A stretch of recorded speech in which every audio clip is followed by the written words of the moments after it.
মধ্যপ্রাচ্যে চলছে Iran Israel তুমুল যুদ্ধ। প্রতিদিন হামলা পাল্টা হামলায় প্রাণ হারাচ্ছে মানুষ। মিসাইল আর ড্রোন হামলায় ধ্বংস হচ্ছে অবকাঠামো, স্থাপনা। দুই দেশের মধ্যকার শত্রুতা দেখে মনে হতে পারে ইরান ইসরায়েল যেন জন্মশত্রু। কিন্তু ইতিহাস কি তা বলে যে ইসরায়েল ও ইরান কোনো কিছুর তোয়াক্কা না করে একে অপরকে নিশ্চিহ্ন করার চেষ্টায় যুদ্ধ করছে? একসময় তাদের মধ্যে বন্ধুত্ব কিংবা কৌশলগত মিত্রতা ছিল, তাও সে যে শত শত বছর আগের কথা এমন নয়। 1948 সালে ইসরায়েল রাষ্ট্র প্রতিষ্ঠার পর মধ্যপ্রাচ্যের অনেক দেশ বিরোধিতা করে, কিন্তু তুরস্কের পর দ্বিতীয় মুসলিম সংখ্যাগরিষ্ঠ দেশ হিসেবে ইরান ইসরায়েলকে রাষ্ট্র হিসেবে স্বীকৃতি দেয়। শুধু তাই নয়, 1950-এর দশকে মোহাম্মদ রেজা পাহলভির শাসনামলে দুই দেশের মধ্যে ঘনিষ্ঠ রাজনৈতিক, সামরিক ও অর্থনৈতিক সম্পর্ক ছিল। ইসরায়েল ইরানের কৃষি উন্নয়নে প্রশিক্ষণ দেয়া, প্রযুক্তিগত সহায়তা, প্রকল্পে সহযোগিতা দেওয়ার মতো বিষয়গুলো ছিল খুব স্বাভাবিক। এমনকি ইরানের সামরিক বাহিনী গড়ে তোলা এবং প্রশিক্ষণেও ইসরায়েলের ভূমিকা ছিল। বিপরীতে ইরান তেল দিয়ে ইসরায়েলের সহযোগিতার মূল্য পরিশোধ করত। মধ্যপ্রাচ্যে ইরানকে ইসরায়েল দেখত বাকি আরব দেশগুলোর বিরুদ্ধে গুরুত্বপূর্ণ মিত্র হিসেবে। অন্যদিকে ইরানও আমেরিকা সমর্থিত ইসরায়েলকে ওই অঞ্চলে একটি ভারসাম্য রক্ষাকারী শক্তি হিসেবে বিবেচনা করত।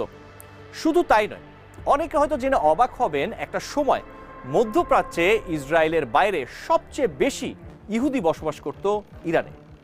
ইতিহাস ঘেঁটে দেখা যায় 1979 সালের আগে ইরানে প্রায় 1 লাখ ইহুদি তারা সেখানে থাকতেন। তাহলে কি এমন হলো দুই দেশের মধ্যে একে অপরের চিরশত্রুতে পরিণত হলো? সম্পর্ক বদলে যাওয়ার টার্নিং পয়েন্টটা কোথায়? 1979 সালের 11 ফেব্রুয়ারি আয়াতুল্লাহ রুহুল্লাহ খোমেনির নেতৃত্বে ইরানে ইসলামী বিপ্লব ঘটে, যার ফলে মোহাম্মদ রেজা পাহলভির রাজতন্ত্রের পতন হয়। এই গণঅভ্যুত্থানের মাধ্যমে পশ্চিমা সমর্থিত শাসন ব্যবস্থা ভেঙে পড়ে এবং ইরান একটি ইসলামী প্রজাতন্ত্রে পরিণত হয়। সর্বোচ্চ নেতা হিসেবে ক্ষমতা গ্রহণ করেন খোমেনি।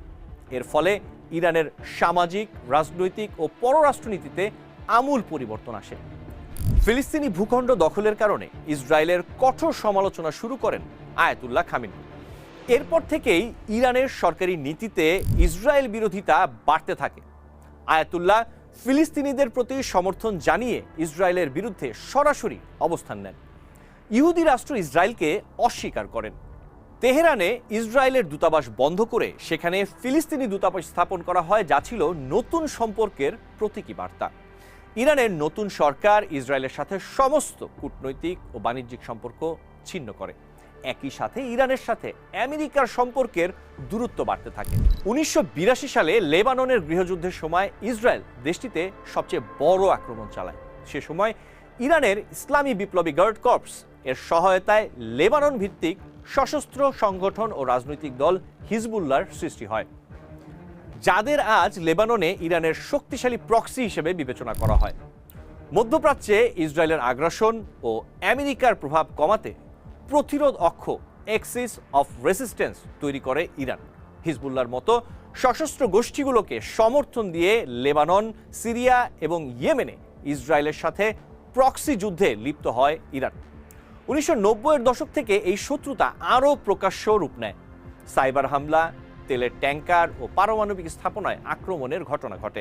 সৌদি আরব, কাতার, মিশর, ওমান, কুয়েত, বাহরাইনের মতো আরব দেশগুলো যখন প্রকাশ্যে বা আড়ালে আমেরিকার সাথে সমঝোতা করে, তখন ইসরায়েল আমেরিকার বিরুদ্ধে কঠোর অবস্থানের মাধ্যমে মুসলিম বিশ্বের নেতৃত্ব দেওয়ার চেষ্টা করে ইরান। সময়ের সাথে মধ্যপ্রাচ্যে শক্তিশালী হয়ে উঠতে থাকে ইরান।